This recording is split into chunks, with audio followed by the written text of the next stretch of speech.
Saudara udah baca yang tentang Yesus ditangkap sampai Yesus mati? Nah, Nah, hari ini saya ingin mengatakan satu, dua, tiga hal. Semoga cukup 30 menit. Yang pertama adalah saya ingin mengulas sedikit tentang yang kemarin. Saya akan coba lebih pelan-pelan. Ya. Kehendak Bapa atas Yesus adalah di kayu salib. Mati di atas kayu salib dan menjadi raja. Tujuannya untuk menebus setiap pendosa manusia. Itu tujuan. Caranya Allah sudah menetapkannya kepada Yesus. Nah, mari saudara kita bermeditasi bersama dengan apa yang saudara baca hari ini. Kita bermeditasi sama-sama. Yesus itu adalah seorang anak manusia, 100% manusia. Tapi dia 100% Allah. Dia 100% manusia, tapi dia 100% Allah. Dia memiliki kekuasaan penuh sebagai Allah. Catat baik-baik ya. Dia sebagai seorang manusia 100% dan dia sebagai pribadi Allah, sebagai anak 100%.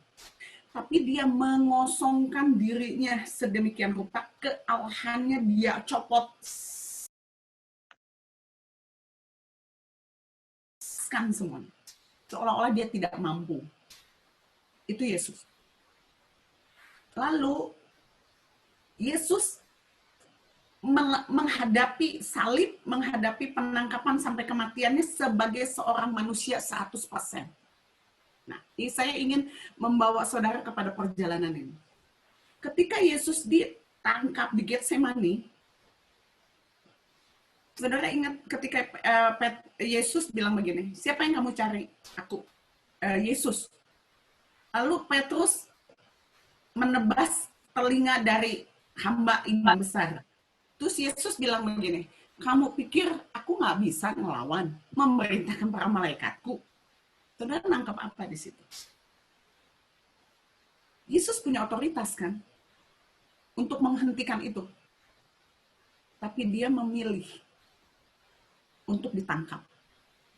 Catat baik-baik. Dia memilih untuk ditangkap. Karena kehendak Bapa dia harus ditangkap. Dia tahu nggak Yudas akan mengkhianati, dia tahu. Lalu yang kedua, ketika dia dibawa ke Imam Kayafas, Kefas dan Imam Kayafas, dia tahu nggak? Tahu. Bahkan ada yang menampar dia. Tahu nggak? Tahu. Kebayang nggak saudara ya? Ketika dia ditanya semua tuduhan-tuduhan itu, coba bayangin saudara di tempat itu. Saudara dimasuk kepada satu pengadilan, semua orang mendakwa saudara dengan tuduhan-tuduhan. Saudara yakin kalau saudara itu tidak melakukannya. Saudara greget nggak mulutnya pengen nganga? Betul? Tapi dia memilih untuk diam. Sekali lagi, dia memilih untuk diam. Dia memilih untuk diam. Lalu ketika dia kan ditangkapnya malam harinya dia diturunin dari rumah Kayafas, itu kayak sumur yang di bawah rumah tahanannya Kayafas. Kita pernah ke sana kan? Itu dingin, itu berlumpur. Malam terakhir dia cuma makan roti di perjamuan, the last supper itu. Dia turun ke bawah setelah dia disiksa, diikat, kedinginan, dia bisa nggak meloloskan diri. Tapi dia memilih untuk diam. Dia memilih untuk ditaruh di sumur yang bawah itu loh. Besoknya dia dibawa ke hadapan Pilatus atau Herodes. Dari Pilatus ke Herodes, Herodes balik lagi ke Pilatus. Saudara tahu nggak? Dia itu dicecar pertanyaan-pertanyaan sama Pilatus sampai Pilatus bilang begini, dia heran, kenapa orang ini nggak menjawab tuduhan-tuduhannya. Sampai Pilatus bilang begini, kenapa kamu nggak jawab? Kamu nggak tahu kalau aku bisa berkuasa untuk membebaskan kamu atau menghukum kamu. Itu Pilatus bilang gitu. Terus Yesus bilang gini, kamu nggak punya kuasa apapun sama saya. Kamu nggak punya kuasa apapun sama saya. Kalau kuasa itu tidak diberikan ke Bapa kepada kamu. Jadi dia lagi ngomong gini, lu nggak punya kuasa apa-apa. Bapak yang hanya punya kuasa atas hidup saya. Karena Bapak menghendaki dia untuk tunduk seperti domba yang keluh, nggak ada satu kata pun yang keluar, dia memilih untuk nggak jawab. Dia memilih. Jadi pilihan-pilihannya, saya ingin menekankan kepada gini, pilihan-pilihannya Yesus itu yang menentukan masa depan dia. Dia memilih untuk diam. Dan ketika seluruh umat, seluruh bangsa yang diteriak-teriak, salibkan dia, salibkan dia, salibkan dia. Pilatus bilang gini, kesalahan apa? Nggak ada kesalahan dalam dirinya. Dia dengan tenang tuh dia tahu nggak siapa yang bakal bogem dia. Ketika dia ada di hadapan Pilatus, beberapa menit ke depan, dia akan dibogem. Dia akan diludahi. Dia akan ditaruh mahkota duri. Dia tahu nggak? Tahu. Dia bisa menghindari itu nggak? Bisa. Kita nggak bisa. Kita nggak punya kekuasaan. Tapi dia bisa, karena dia Allah. Dia bisa. Coba bayangkan, saudara. Dia di depan, kayak gini ya, kayak saya dengan saudara ya. Kalau kita lagi worship, spirit saya tahu loh saudara, siapa di antara saudara yang narik-narik saya untuk diminta didoain. Saya bisa nangkep, kok nama saya nggak disebut ya? Ada orang-orang di tempat ini kepengen didoain, kepengen dinubuatin, saya bisa nangkep. Ketika saya tangkap ini, saya suka kadang-kadang sebel, lewat aja sekalian. Karena saya kepengen saudara mencari Allah dan bukan mencari saya. Tapi Yesus enggak loh, enggak kayak saya, iseng gitu, enggak. Dia tahu siapa yang akan cambuk dia. Dia tahu seperti apa nanti dia babak belur dan tidak ada keluhan keluar dari mulut dia. Demikian dia menyerahkan kehendaknya kepada kehendak Bapa, sementara dia punya pilihan-pilihan untuk memakai otoritasnya, untuk memakai kuasanya. Tapi dia tidak gunakan.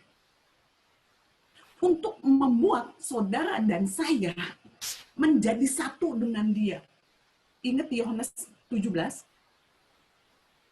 Semua sudah dipersiapkan Yesus sebelum dia mati di kayu salib. Dia minta kepada Bapa, istilah kasarnya, dia titipkan saudara dan saya yang belum nongol, yang belum muncul. Nama saudara pun nggak ada 2000 tahun yang lalu. Tuhan sudah titipkan saudara dan saya kepada Bapaknya di surga. Tolong pelihara mereka. Tolong lindungi mereka dari yang jahat.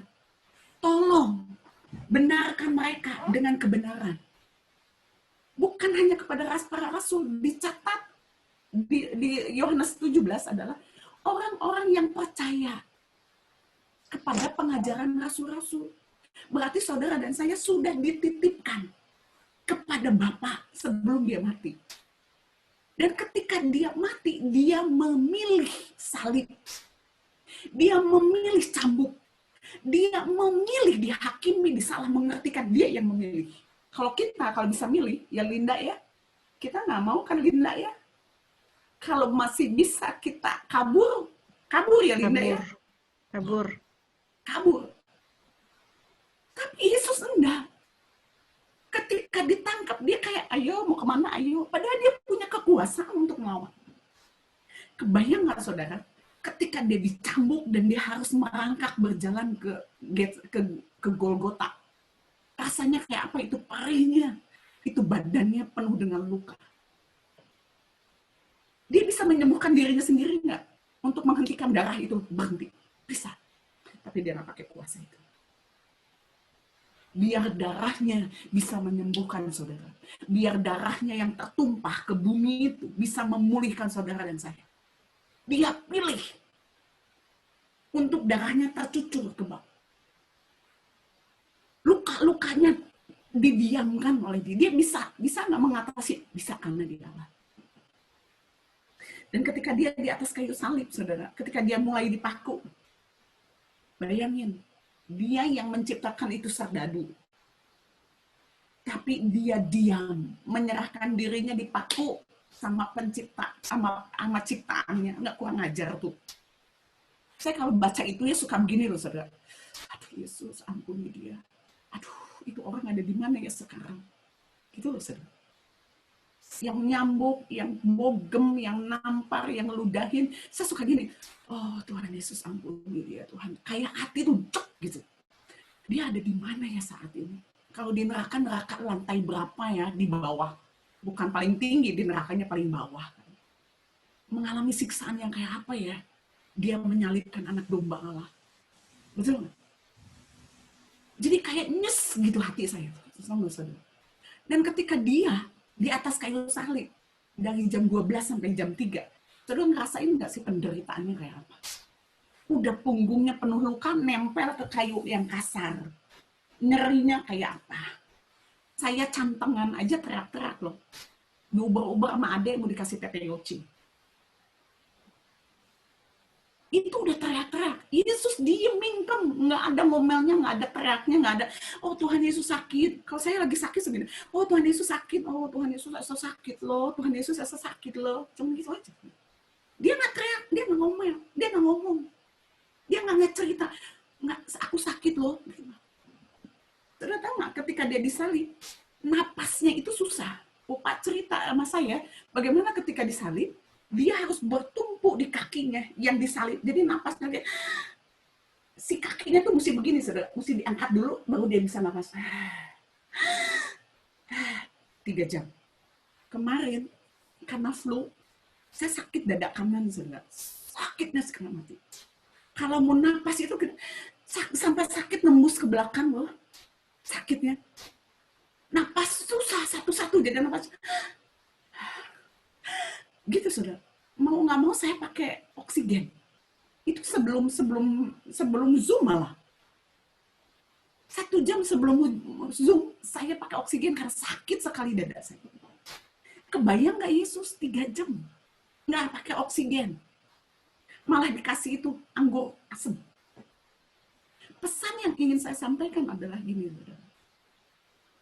Di dalam Kristus tidak ada satupun yang jahat, rancangan jahat di dalam Yesus bagi hidup saudara dan bagi hidup saya nggak ada. Dia memilih sendiri cara matinya sesuai dengan kehendak Allah. Tidak ada satu kata pun keluar untuk dia mengeluhkan kehendak Allah dalam hidupnya. Tapi dia menjalaninya sesuai dengan nubuatan kitab para nabi. Itu yang Yesus lakukan. Di dalam dia tidak ada hal apapun yang ingin saudara dan saya tidak dalam kondisi tidak baik. Catat baik-baik. Dalam seluruh kehidupannya, di dalam Tritunggal itu, kehendaknya adalah yang baik, yang sempurna dalam hidup saudara dan hidup saya. Itu catat baik-baik. Yang kedua yang ingin saya sampaikan kepada saudara adalah ini. Ketika saudara mengiring Yesus, bukan hanya keselamatan yang diberikan Tuhan bagi saudara, tapi ada satu ayat yang harus saudara ingat baik-baik. Tunggu ya. Saya bacakan untuk saudara. Filipi 1 ayat 29. Sebab kepada kamu dikaruniakan bukan saja untuk percaya kepada Kristus. Kepada saudara dan saya tidak dikaruniakan hanya keselamatan percaya kepada Kristus. Bukan. Melainkan juga untuk apa, saudara? Menderita. Coba lihat baik-baik. Melainkan juga untuk menderita untuk Yesus. Ingat. Karunia di dalam keselamatan itu satu paket. Bahwa saudara harus mengalami penderitaan karena nama Yesus. Ada dua penderitaan. Penderitaan karena nama Yesus, yang satu lagi penderitaan karena kehendak pribadi. Kalau saudara menundukkan seluruh kehendak pribadimu kepada Kristus, saya yakin dan percaya nggak akan ada kesusahan yang diakibatkan oleh diri kita. Nggak ada. Ada banyak kesusahan-kesusahan yang kita alami disebabkan kita salah pilih. Tadi di hall saya sampai bilang begini, Tuhan, rumit ya ikut Tuhan itu ya. Keselamatannya gratis. Mengikut Tuhannya itu, menjadi murid Tuhannya itu rumit. Kita harus melihat Kristus itu bukan dari satu sisi depan. Saudara lihat gini kan ada garis-garis ya. Tapi kalau saya ngelihat di sini, saya nggak ngelihat garis-garis gini. Saya ngelihat ada kuku, ada apa di balik sini. Saudara tidak bisa melihat Kristus, melihat siapa Allah itu hanya dalam satu sisi. Tapi saudara harus mengenal dia dalam seluruh kebenarannya, seutuhnya. Kita manusia tidak bisa mengenal Allah secara utuh. Nanti ketika kita sampai ke surga, kita akan dikaruniakan. Kalau kita menang, kita akan diberikan buah kehidupan. Kita akan mendapatkan mana yang tersembunyi tentang siapa Allah. Jadi kita mengenal Allah secara utuh. Hari-hari ini saya nggak bisa utuh, saudara. Dan saya kalaupun saya tahu, saya nggak bisa menerangkan secara utuh kealahan itu secara penuh, nggak bisa, nggak cukup waktu. Saudara udah nanti keburu ngantuk. Yang terpenting adalah begini, saudara. Ada penderitaan yang diakibatkan oleh salah pilih kita. Tapi ada penderitaan yang disebabkan oleh nama Yesus. Tapi hati nurani kita adalah mengasihi Tuhan, untuk kepentingan Tuhan, untuk melayani Tuhan, terus kita dianiaya, disalah mengertikan, dan lain sebagainya, ditolak dan lain sebagainya. Mungkin di satu sisi, ada satu hal di dalam diri saya apa? Sombong. Yang tadinya nothing, jadi something. Betul? Saya sombong. Di saat yang sama, Allah sedang hancurkan kesombongan saya. Allah sedang hancurkan saya, sehingga saya bergantung sepenuhnya kepada Allah dan memiliki kerendahan hati. Tapi di satu sisi saya menderita untuk nama Yesus. Karena dalam ketidakmengertian saya. Saya nggak tahu, sungguh saya nggak tahu. Hari-hari ini saya tahu, saya nggak mau. Walaupun saya tahu gitu, saya nggak mau ngomong. Apalagi hal-hal teguran, saya akan tanya, emang Tuhan saya mesti ngomong? Mesti kasih tahu atau cukup didoakan? Ya udah, diam. Ada banyak hal saya cuma diem sekarang. Yang bersifat membangun saya kasih tahu. Tapi kalau untuk orang-orang dekat, biasanya saya akan kasih tahu semua. Tapi teguran kadang-kadang saya skip. Karena nggak semua orang suka dengan teguran. Adek aja bilang begini, Mami, orang-orang takut sama Mami, pantas aja ya. Aku juga takut. Kesalahannya dibongkar, ya aku takut lah. Bukan takut kepada Allah, takut kepada saya. Jadi saudara, saya ingin sampaikan kepada saudara, yang pertama, jangan mencurigai Allah atas apa yang terjadi dalam hidupmu. Di dalam seluruh rencana Allah, di dalam hidup Allah, di dalam pribadi Allah, tidak ada satupun yang jahat yang dirancangkan dalam hidup kita. Semuanya baik. Buktinya ada semua tercatat. Yang seperti saya katakan. Yang kedua adalah, saudara dan saya dipanggil bukan hanya untuk diselamatkan. Tapi ada kasih karunia untuk menderita demi namanya. Saudara udah dikasih tahu kasih karunia itu apa? Pemberian yang nggak pantas. Yang kedua, kemampuan Allah turun atas kita. Kemampuan Allah seperti apa? Ketika kita dilukai, ketika kita dihajar habis oleh orang lain demi nama Yesus, ingat, demi nama Yesus, saudara memiliki ketahanan, saudara bisa bertahan. Mungkin saudara sedih, tapi mulut saudara mingkem. Enggak membela diri. Ditutup rapat-rapat. Enggak bela diri. Dulu nangis, sekarang enggak. Kenapa enggak? Dulu masih anak-anak. Sekarang udah bukan dewasa lah, mungkin udah remaja kali ya, udah ABG di dalam Tuhan.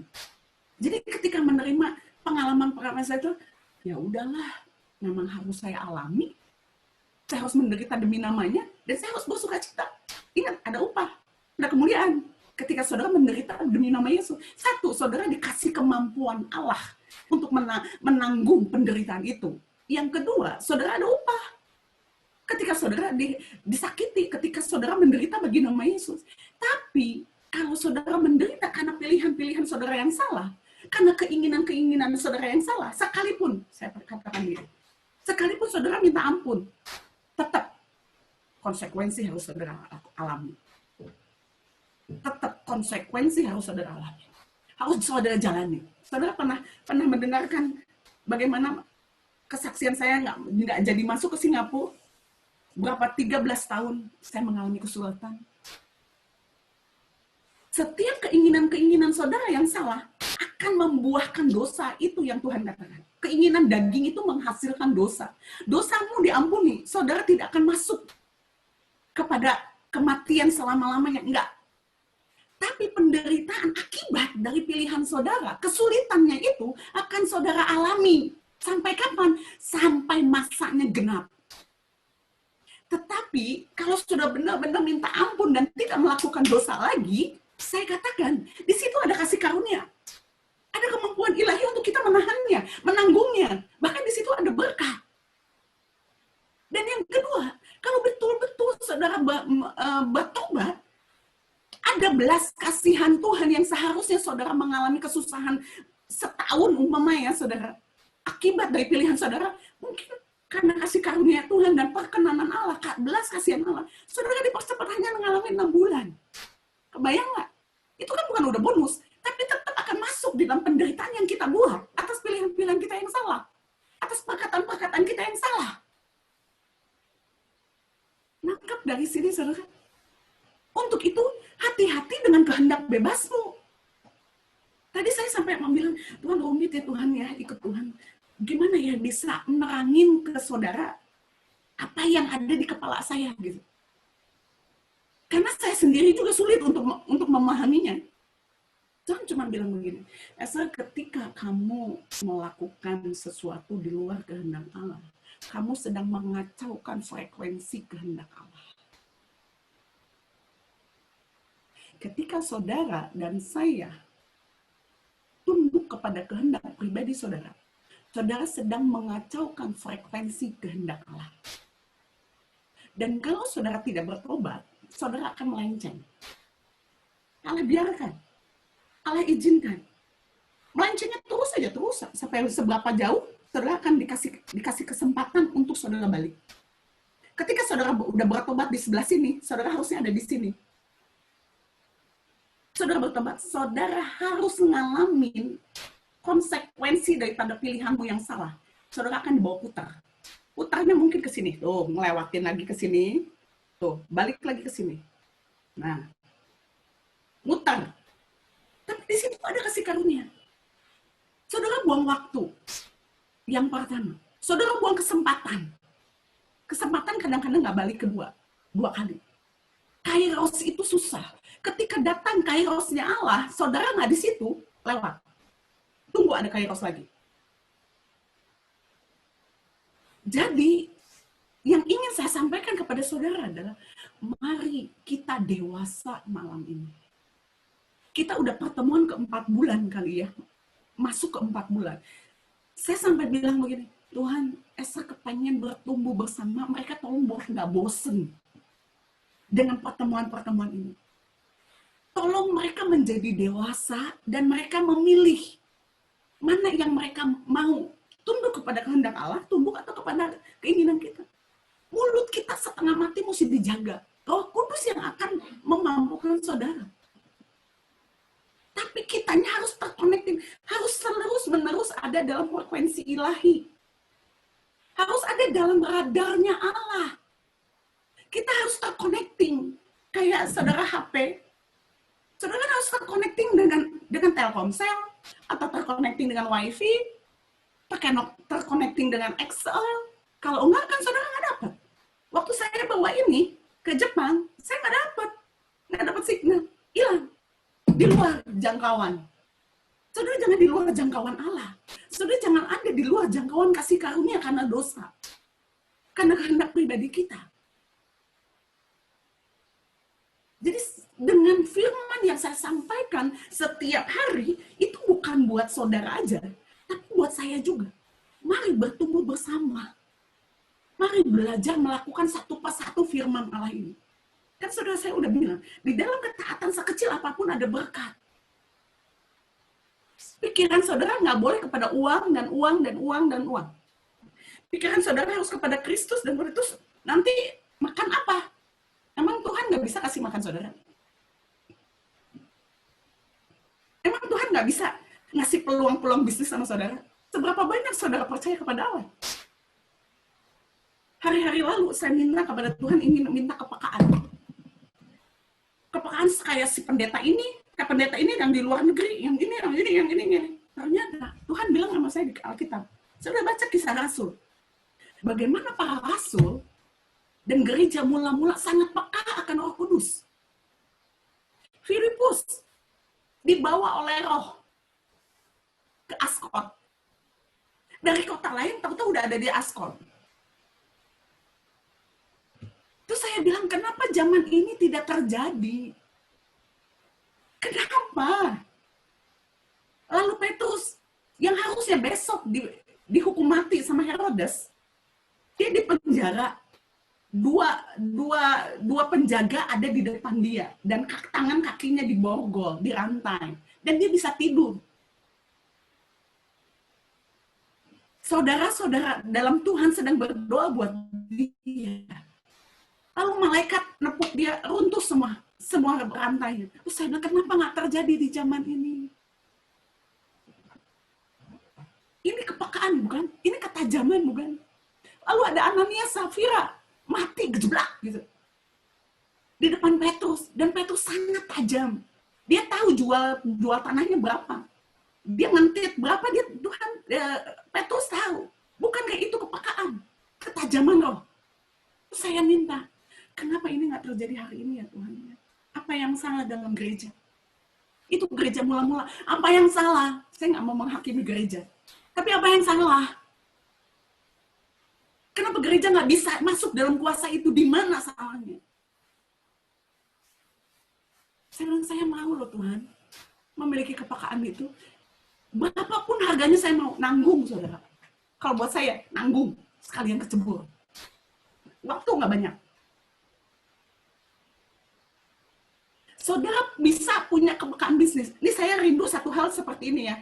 Saudara yang melakukan bisnis ya, dengar ya. Saudara punya keintiman dengan Allah. Membangun keintiman dengan Allah. Melalui pujian, penyembahan, dan doa. Saudara merenungkan firman Tuhan. Saudara melakukan firman Tuhan. Ini yang ada di pikiran saya seperti ini. Ketika saudara mau melakukan bisnis, saudara tanya sama Tuhan, Tuhan, ini ada peluang bisnis begini. Tuhan maunya apa?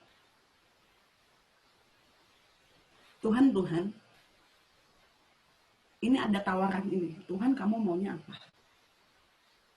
Tuhan nggak jawab, biarin aja. Yang penting Tuhan dengar. Sebelum saudara ngomong, Tuhan tahu nggak? Tahu. Tapi beda kalau saudara ngomong. Akan membangun keintiman kalau saudara ngomong. Yang untung saudara, bukan Tuhan. Terus aja ngomong. Satu hari, Tuhan akan menaruh perkataannya di dalam hati saudara. Ketika hati nuranimu tetap murni.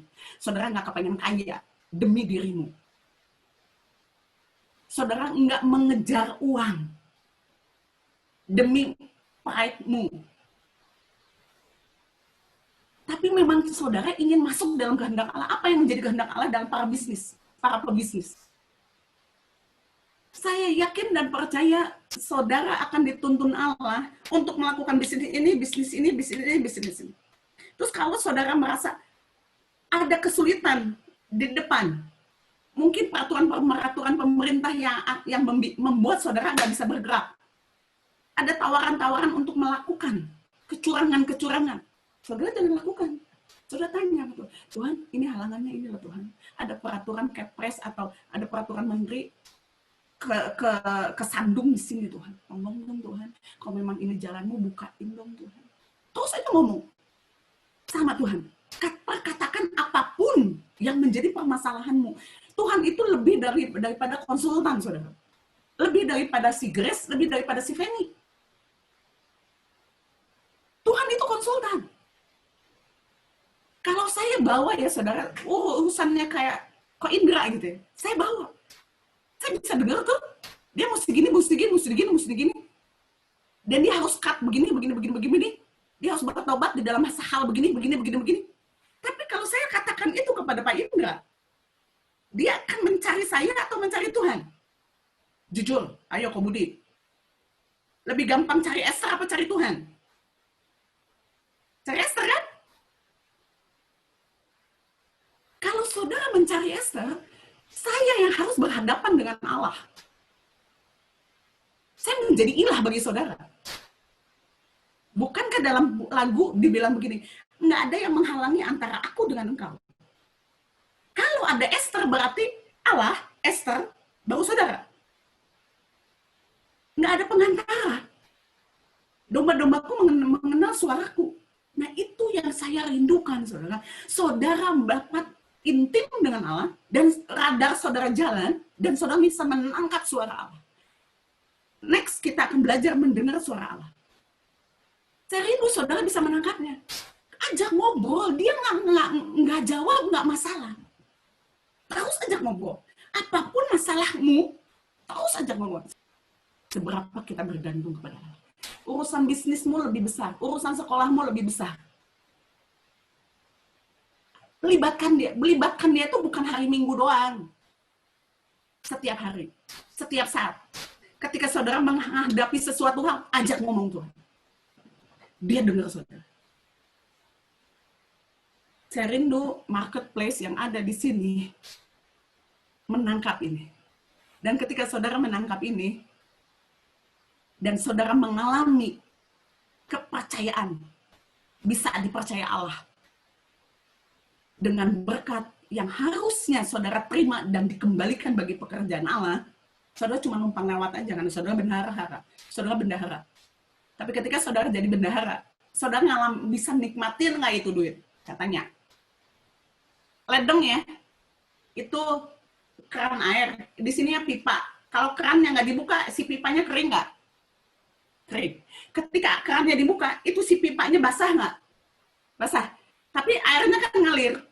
Tapi dia mengalami basah nggak? Saudara kalau jadi bendahara ngalamin begitu nggak? Duit ngalir ke hidup saudara, keluar lagi untuk pekerjaan Allah. Tapi saudara menikmati basahnya nggak? Saudara dicukupkan nggak? Apa Tuhan sampai pelit banget nggak boleh dipakai untuk hidup saudara? Nggak kan? Ingat, di dalam Kristus, fokusnya bukan kepada diri kita sendiri, tetapi kepada Allah. Kepada manusia, kepada orang lain. Itu fokusnya. Ketika kita bisa melakukan itu, kasih karunia turun sama saudara. Dan saya tahu, di antara saudara ada yang bisa nangkap dan saudara sedang berjalan. Si Fanny bisa nangkap. Kalau ada si Grace bisa nangkap. Ini yang laki-laki yang ada susah. Coba berjalan. Coba, jangan ikutin saya, tapi ikutin firman.